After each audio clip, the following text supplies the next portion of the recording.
अस्सलामुअलैकुम। क्लास 9 के फिज़िक्स का चैप्टर नंबर 1 है हमारे पास और इसका टॉपिक है physical quantities. So what is physical quantities? इसका आंसर है all measurable quantities are called physical quantities. Basically physical quantities हमारे पास वो क्वांटिटीज़ होती है जिनको हम मेजर कर सकते हैं। फॉर एग्ज़ाम्पल जैसा कि लेंथ, मैं कहता हूँ कि इस चीज़ की लेंथ जो है वो 5 मीटर है, 4 मीटर है, ठीक है, 6 मीटर है। तो ये जो है मैं इसकी लेंथ मेजर कर रहा हूँ, तो इसका मतलब है कि लेंथ जो है वो एक मेजरेबल क्वांटिटी है, तो हम इसको फिज़िकल क्वांटिटी कह सकते हैं। मैस, मैं कहता हूँ इस चीज़ की मैस 5 kg है, 4 kg है, ठीक है, तो ये इसकी मैस मेजर हो सकती है, तो मैं मैस को भी मेजरेबल क्वांटिटी कह सकता हूँ। तो इसका मतलब है कि मैस एक फ़िज़िकल क्वांटिटी है। टाइम, मैं कहता हूँ कि मुझे वहाँ तक जाने में 2 घंटे लगे, 3 घंटे लगे, ठीक है, तो टाइम भी एक मेजरेबल क्वांटिटी है, तो इसका मतलब है कि ये एक फ़िज़िकल क्वांटिटी है, ठीक है। अब जो क्वांटिटीज़ मेजर हो सकती है तो हम सिर्फ उनको फिज़िकल क्वांटिटी कहते हैं, ठीक है।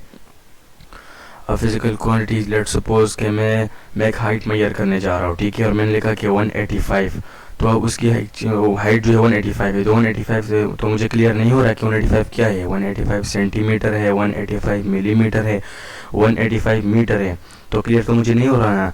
तो अब फिज़िकल क्वांटिटीज़ में हमारे पास जो है ना 2 कैरेक्टरिस्टिक होते हैं, ठीक है, उसको हम लोग 2 चीज़ों में डिस्क्राइब करते हैं। तो मैंने 185 के साथ सेंटीमीटर लगाया, तो सेंटीमीटर से मुझे ये बात क्लियर हुई कि मुझे 185 सेंटीमीटर जो मैंने हाइट मेजर की वो 185 सेंटीमीटर है, ठीक है।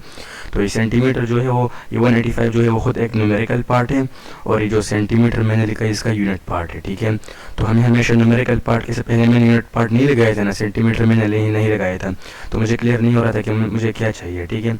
तो जब मैंने सेंटीमीटर लगाया तो मुझे क्लियर हो गया मुझे 185 सेंटीमीटर ही चाहिए। तो हमें हमेशा फिज़िकल क्वांटिटीज़ में न्यूमेरिकल पार्ट के साथ सेंटीमीटर जो यूनिट पार्ट जो है वो लगाना पड़ेगा, ताकि हमें क्लियर हो सके कि हमें क्या चीज़ चाहिए, ठीक है। अब लेट सपोज मैं एक शॉपकीपर के पास गया, ठीक है, मैंने शॉपकीपर से कहा कि मुझे 5 शुगर चाहिए, तो 5 शुगर से तो मुझे क्लियर नहीं उस वो 5 शुगर क्या हो गया कि 5 शुगर क्या, उसे तो क्लियर नहीं हुआ, मुझे भी क्लियर नहीं हो गया 5 शुगर मुझे क्या चाहिए। तो जब मैं 5 के साथ kg लगाऊंगा, पहले तो क्लियर नहीं होता कि 5 शुगर क्या चाहिए, 5 पैकेट्स ऑफ शुगर चाहिए, 5 kg चाहिए, ठीक है। तो जब मैंने 5 के साथ kg लगा, यानी 5 पहले न्यूमेरिकल पार्ट था, और उससे जो है ना वो क्लियर नहीं हो रहा था, तो मैंने 5 के साथ एक न्यूमेरिकल पार्ट के साथ एक यूनिट पार्ट kg लगाया, तो उसके बाद मुझे क्लियर हुआ कि मुझे क्या चाहिए। तो जब मैंने 5 न्यूमेरिकल पार्ट के साथ kg यूनिट पार्ट लगाए, तो मुझे क्लियर हुआ कि मुझे 5 kg शुगर ही चाहिए, ठीक है। तो फिज़िकल क्वांटिटीज़ में हमेशा हमें एक न्यूमेरिकल पार्ट चाहिए और एक हमें यूनिट पार्ट चाहिए, ताकि हमें ये बात क्लियर हो सके कि हमें क्या चीज़ डिमांड करनी है और क्या चीज़ हमें चाहिए, ठीक है। तो फिज़िकल क्वांटिटीज़, अब ये था हमारे पास फिज़िकल क्वांटिटीज़ के जो क्वांटिटीज़ मेजर हो सकते हैं तो हम उनको फिज़िकल क्वांटिटी कहते हैं, ठीक है। और ये इसकी जो है ना कैरेक्टरिस्टिक है, न्यूमेरिकल पार्ट होगा एक इसका, और एक इसका यूनिट पार्ट होगा। अच्छा, अब फिज़िकल क्वांटिटीज़ को जो है वो फर्दर 2 कैटेगरीज में डिवाइड किया गया है, ठीक है। एक है बेस क्वांटिटीज़ और एक है डिराइव क्वांटिटीज़, ठीक है। तो पहले बेस क्वांटिटीज़ को स्टडी करते हैं कि बेस क्वांटिटीज़ हमारे पास क्या होता है, ठीक है। तो ये है बेस क्वांटिटीज़। अब बेस, जैसा कि आपको नाम से ही ज़ाहिर होता है कि बेस हम किसी चीज़ की बुनियाद को कहते हैं, ठीक है। फॉर एग्जांपल लेट्स सपोज़ कि हम एक बिल्डिंग बनाने जा रहे हैं, ठीक है, तो हम पहले क्या करेंगे, हम उसकी बुनियादें बनाएंगे, ठीक है। तो ये जो है उसके बाद हम जितने मर्जी उस पर फ्लोर बना सकते हैं। तो इस तरह से जो है ये बेस जो है ये क्वांटिटीज़, ये भी क्वांटिटीज़ की एक बेस है, जो है ये है 7 क्वांटिटीज़ जो है ये बेस क्वांटिटीज़ है, हम इनको बेस क्वांटिटी कहते हैं, जो कि किसी भी दूसरी क्वांटिटी से नहीं बनी है, ये खुद बनी है, और इस तरह इनके मिलने से फिर दूसरी क्वांटिटीज़ बनती है, ठीक है। ये कौन कौन सी क्वांटिटीज़ है? लेंथ है, मास है, टाइम है, इलेक्ट्रिक करंट है, लुमिनेस इंटेंसिटी, टेम्परेचर और अमाउंट ऑफ सब्सटेंस है, ठीक है। तो ये 7 क्वांटिटीज़ है जो बेस हैं दूसरी क्वांटिटीज़ के, ठीक है, इसलिए हम इनको बेस क्वांटिटीज़ कहते हैं। ये किसी भी दूसरी क्वांटिटी से नहीं बनी है। अब उसके बाद दूसरा है डेराइव क्वांटिटीज़, ठीक है। तो डेराइव क्वांटिटीज़ हमारे पास क्या होता है? डेराइव, जैसा कि आपको नाम से ज़ाहिर होता है कि डेराइव्ड हम किसी जो है ना, ये है डेराइव्ड, यानी ये कि बेस क्वांटिटी से डेराइव्ड हुआ है, ठीक है, इनसे बने हैं। तो ये जो है डेराइव क्वांटिटीज़, ये बेस क्वांटिटीज़ के मल्टीप्लिकेशन, डिवीजन और उसके मिलने से जो है ये डेराइव क्वांटिटीज़ बनते हैं, ठीक है। फॉर एग्जांपल स्पीड है, एक्सेलरेशन है, वॉल्यूम है, फोर्स है, प्रेशर है, डेंसिटी, चार्ज, ठीक है। तो ये डिराइव क्वांटिटीज़ है। अब आपको तो यहाँ पर ये बात क्लियर नहीं होगी कि कैसे बेस क्वांटिटीज़ के मिलने से जो है डिराइव क्वांटिटीज़ बनते हैं, ठीक है। लेकिन इसके बाद दूसरा टॉपिक हम पढ़ने वाले हैं सिस्टम इंटरनेशनल ऑफ यूनिट्स, तो उसमें आपको जो है क्लियर हो जाएगा कि कैसे बेस क्वांटिटीज़ के मिलने से डिराइव क्वांटिटीज़ बनती है, ठीक है। तो ये थी हमारे पास बेस क्वांटिटीज़ और ये है डिराइव क्वांटिटीज़, ठीक है। तो बेस क्वांटिटीज़ वो क्वांटिटीज़ है जो कि बेस है, जो किसी दूसरी क्वांटिटी से नहीं बनी है, ठीक है। 7 क्वांटिटीज़ है। और ये है डिराइव क्वांटिटीज़ जो कि बेस क्वांटिटीज़ के मिलने से बनती है, ठीक है। इंटरनेशनल सिस्टम ऑफ यूनिट्स, ठीक है। तो अब इसको ये टॉपिक है हमारा इंटरनेशनल सिस्टम ऑफ यूनिट्स। इसको जो है एग्जांपल से समझने की कोशिश करेंगे, ठीक है। फॉर एग्जांपल लेट्स सपोज कि मैं एक शॉपकीपर के पास गया, मैंने उससे कहा कि मुझे 5 शुगर चाहिए, ठीक है। तो अब तो मुझे भी क्लियर नहीं हुआ कि उसे भी क्लियर नहीं हुआ कि मुझे 5 kg चाहिए, 5 पैकेट्स चाहिए, ठीक है। तो अब जब भी हम किसी चीज़ को मैयर करते हैं, ठीक है, तो पुराने ज़माने में हमारे पास एक तराजू होता था, ठीक है, जैसा कि तराजू है। और इसकी इस साइड में फॉर एग्जांपल मैं 1 kg का वेट रखता हूँ और यहाँ पर मैं एक अननोन क्वांटिटी रखता हूँ, ठीक है।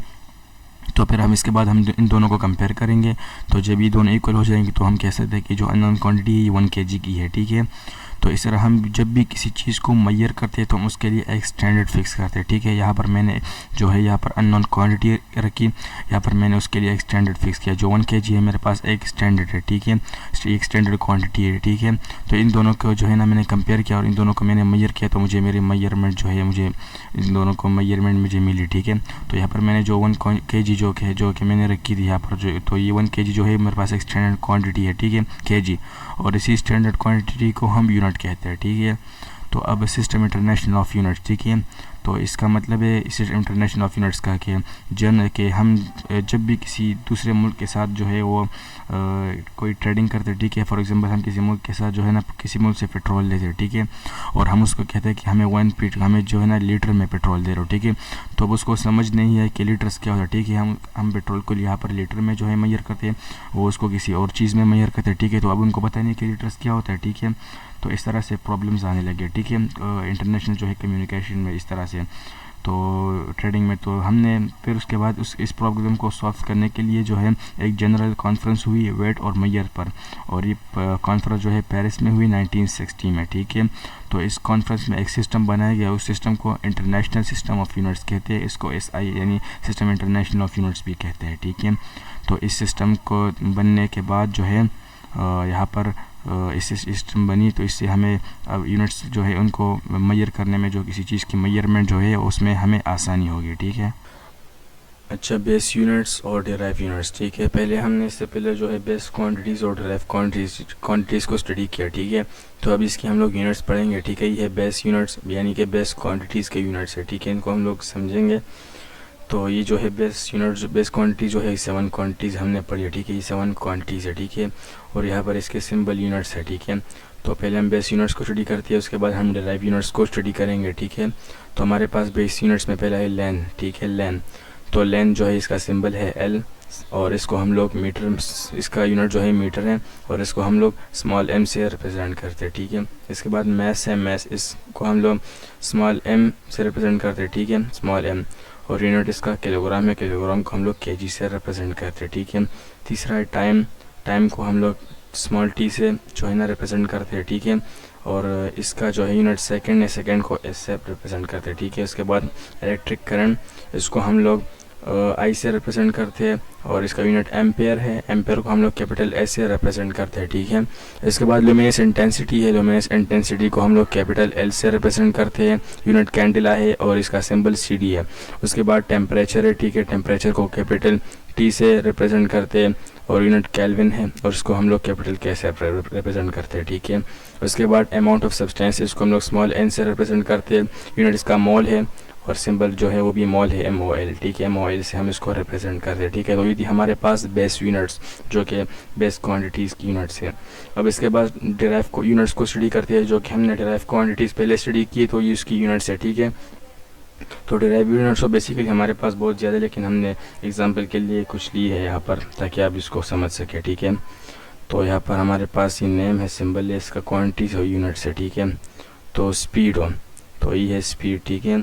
तो स्पीड और इसको हम लोग स्मॉल वाई से रिप्रेजेंट करते हैं, ठीक है।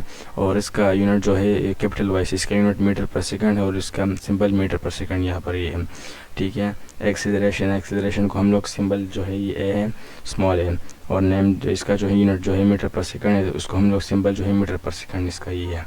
वॉल्यूम है, इसको हम लोग कैपिटल वी से रिप्रेजेंट करते हैं, क्यूबिक मीटर यूनिट है इसका क्यूबिक मीटर क्यूब, ठीक है। फोर्स है, फोर्स कैपिटल एफ से रिप्रेजेंट करते हैं, न्यूटन इसका यूनिट है, और न्यूटन जो है कैपिटल एन भी हम लोग लिख सकते हैं, और उसके साथ हम लोग किलोग्राम मीटर पर सेकंड स्क्वायर भी लिख सकते हैं। प्रेशर है, ठीक है, तो इसका ये पी है, स्मॉल पी पास्कल है, ठीक है। तो ये हमारे पास कुछ यूनिट्स थे जो डिराइव यूनिट्स है, ठीक है। तो अब पहले जो है ये आपको जो है ना, मैंने पहले बताया था, आपको क्लियर नहीं हो रहा था वहाँ पर, ठीक है, कि कैसे जो है बेस क्वांटिटी से जो है मिलने से डिराइव क्वांटिटीज़ बनती है, ठीक है। आपको यहाँ पर क्लियर हो जाएगा, ठीक है। ये है स्पीड, ठीक है। तो स्पीड आप देखिए मीटर पर सेकंड, यानी मीटर को जो है सेकंड्स पे डिवाइड किया गया, ठीक है। अब मीटर किस चीज़ का यूनिट है, ठीक है। तो यहाँ पर हम देखते हैं मीटर लेंथ का यूनिट है, ठीक है। सेकंड किस चीज़ का है, सेकंड टाइम का यूनिट है, ठीक है। इधर आप देखिए टाइम का, तो अब जब लेंथ को हम लोग टाइम पे डिवाइड करेंगे तो इससे हमारे पास जो है स्पीड बनेगी, ठीक है, क्लियर। अब दूसरा देखिए यहाँ पर एक्सेलरेशन है, ठीक है। अब एक्सेलरेशन आपको क्लियर नहीं होगा कि कैसे बेस क्वांटिटी से बनते हैं, ठीक है। यहाँ पर इसका यूनिट देखिए मीटर पर सेकंड स्क्वायर, यानी कि हम मीटर किस चीज़ का यूनिट है, आप देखिए मीटर एम, मीटर यहाँ पर लेंथ का यूनिट है, ठीक है। तो मीटर को हमने डिवाइड किया है सेकंड स्क्वायर, यानी कि 2 टाइम्स पर, सेकंड को हमने 2 बार लिया, ठीक है। तो सेकंड हमारे पास टाइम का यूनिट है, ठीक है। तो हमने सेकंड को 2 बार लिया है, तो यहाँ पर मीटर पर सेकंड स्क्वायर है।